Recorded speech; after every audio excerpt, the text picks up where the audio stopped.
Iran America યુદ્ધ વચ્ચે હવે રશિયાની પણ એન્ટ્રી થઈ છે। રશિયાનું ખાસ ફ્લાઇંગ કમાન્ડ પોસ્ટ તહેરાન ખાતે પહોંચ્યું છે। રશિયાથી આ પ્લેન ઉડ્યું છે અને અહીંયા ઈરાન આવ્યું છે।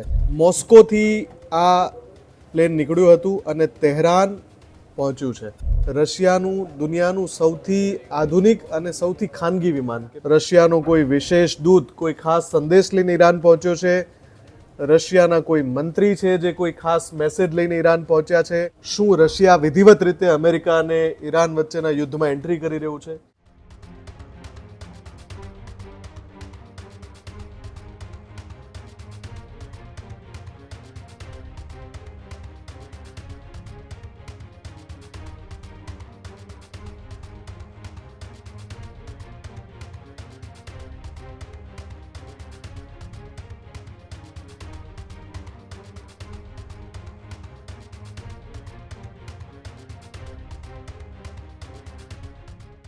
ઈરાન અમેરિકા વચ્ચે યુદ્ધ સમાપ્તિની ચર્ચાઓ વચ્ચે યુદ્ધ વિરામ નથી થયું।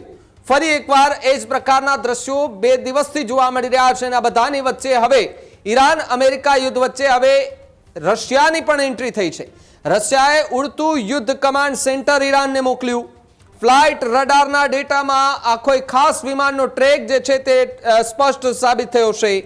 રશિયાનું ખાસ ફ્લાઇંગ કમાન્ડ પોસ્ટ તહેરાન ખાતે પહોંચ્યું, જ્યાં રશિયાએ TU-214 PU નામનું વિશેષ વિમાન મોકલ્યું છે। રશિયાના ટોપ લીડર યુદ્ધ સમયે આ વિમાન જે છે તે ઉડાવી શકે તે માટે બનાવેલું છે। સાથે જ રશિયાના આ વિમાનને ડૂમસડે પ્લેન જે છે તે તરીકે ઓળખાય છે। વિમાનનું સંચાલન કરવા માટે આ વિશેષ સ્ક્વોડ્રન હોય છે, જ્યારે અમેરિકાએ 72 કલાકમાં જ 300 ઠેકાણા જે છે ઈરાનના ત્યાં હુમલાઓ કર્યા હતા।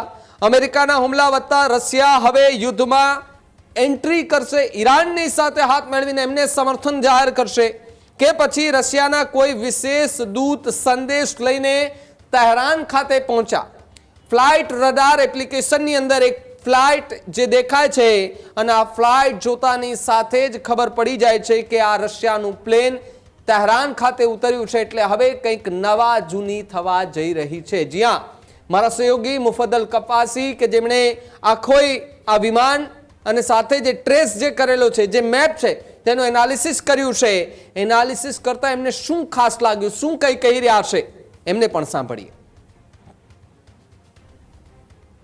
બિલકુલ, તો જે રીતે આ ડેટા સામે આવ્યો છે, ફ્લાઇટ રાડાર 24 જે વેબસાઇટ છે કે જે આખી દુનિયામાં કઈ ફ્લાઇટ ક્યાંથી ઉડે છે, ક્યાં લેન્ડ કરે છે એનો જે ડેટા રાખે છે એના માધ્યમથી આવ્યો છે। અને આ એનું જ એક ઇમેજ છે કે જેમાં રૂટ દેખાય છે। રશિયાથી આ પ્લેન ઉડ્યું છે અને અહીંયા ઈરાન આવ્યું છે।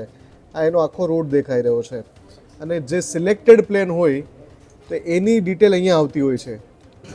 મોસ્કોથી આ પ્લેન નીકળ્યું હતું અને તહેરાન પહોંચ્યું છે।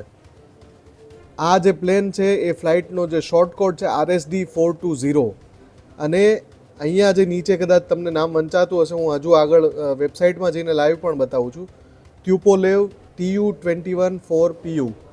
આ જે કોડ છે, આ પ્લેન છે એને ડૂમ્સડે પ્લેન તરીકે ઓળખવામાં આવે છે।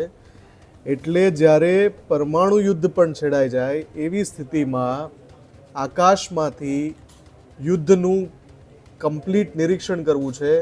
કંટ્રોલ અને કમાન્ડ સેન્ટર આ પ્લેનની અંદર છે। રશિયાનું દુનિયાનું સૌથી આધુનિક અને સૌથી ખાનગી વિમાન, કેમ કે આનો ડેટા કોઈ પાસે નથી, આ જે પ્લેન છે એનો। આ તો આપણે પિક્ચર જે અત્યારે વાયરલ છે એ જોઈ રહ્યા છીએ, પણ આપણે સીધા જ ફ્લાઇટ રાડાર.com જઈએ, લાઈવ એર ટ્રાફિક બતાવે છે। જો આ એનો રૂટ છે અને તહેરાનમાં એ ઉતર્યું છે। અહીંયા મોસ્કો દેખાય છે, અહીંયા તહેરાન દેખાય છે, આ ઈરાન રહ્યું અને આ આખું છે Russia. Playback of flight RSD-420 એટલે જે મેં હમણાં પ્લેનનું નામ લીધું એનો જે રૂટ છે એ કઈ રીતે એ ઉડ્યું અને એ અહીંયા એક તમે પ્લે કરીને પણ જોઈ શકો છો। જો આ જે છે એ પ્લેન નીકળ્યું, અહીંયા દેખાશે, એનું મોશન પણ દેખાશે અને એ પહોંચ્યું તહેરાન। અને અહીંયા જો અગેન જે મેં નામ કીધું હતું ટ્યુપોલેવ TU-214 PU, આ પ્લેન વિશે તમે ગૂગલ કરશો તો પણ તમને ખબર પડી જશે કે આ કોઈ સાધારણ વિમાન નથી. આ સામાન્ય પરિસ્થિતિમાં રશિયાથી ઉડતું નથી, મોસ્કોથી ઉડતું નથી. મોસ્કોમાં જે જગ્યાએ એને રાખવામાં આવે છે એનું હંગાર પણ એકદમ ખાનગી છે અને દુનિયાભરના જે સ્પાય એજન્ટ છે એની નજર આ પ્લેન ઉપર હોય છે. અને એ પ્લેન કે જેમાં રશિયાના રાષ્ટ્રપતિ પોતે ઉડીને આકાશમાંથી એરબોર્ન એટલે કે હવામાં હોય ત્યારે યુદ્ધની સ્થિતિનું નિરીક્ષણ કરે એ માટે આ પ્લેન બનાવાયું છે. હવે એ પ્લેન રશિયાથી મોસ્કોથી નીકળીને તહેરાન કેમ પહોંચ્યું? શું રશિયા વિધિવત રીતે અમેરિકા અને ઈરાન વચ્ચેના યુદ્ધમાં એન્ટ્રી કરી રહ્યું છે?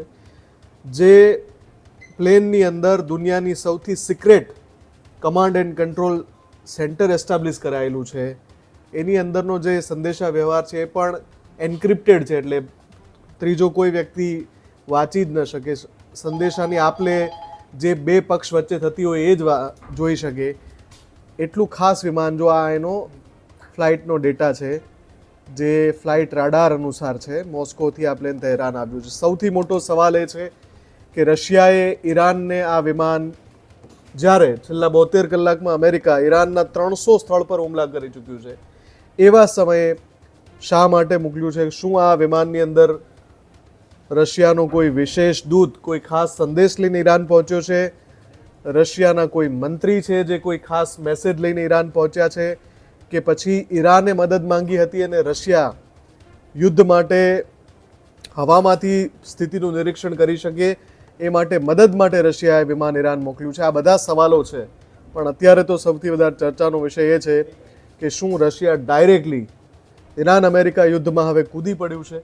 ખેડૂત ભાઈઓ છે ખેતરમાં ડ્રોન ઉડાવતા હોય છે ત્યારે આપણે એક પ્રશ્ન સતાવતો હોય છે કે જે આપણે અત્યાર સુધી જીપીએસ ટેકનોલોજીવાળા ડ્રોન વાપર્યા છે, જેથી કરીને મોબાઈલ ટાવર છે અથવા તો હાઈ ટેન્શન લાઇન પસાર થતી હોય, કોઈ વૃક્ષો હોય, ત્યારે જે જીપીએસ ટેકનોલોજીવાળા ડ્રોન છે એમાં ટકરાય અને ટ્રેસ થાય છે. પણ એગ્રીઓન લાવ્યું છે જીએનએસએસ ટેકનોલોજી ડ્રોન, જેથી કરીને એ ડ્રોન છે એ કોઈ જગ્યાએ ટકરાય નહીં, પોતાની રીતે જ ડિસિઝન લે છે અને મૂવ થઈ જાય છે, જેથી કરીને જીએનએસએસ ટેકનોલોજી ડ્રોન છે એ વાપરવાનો આગ્રહ રાખો. આ જ પ્રકારની તમામ અપડેટ જોવા માટે ન્યૂઝરૂમ ગુજરાતને લાઇક, શેર અને સબસ્ક્રાઇબ કરવાનું ભૂલતા નહીં.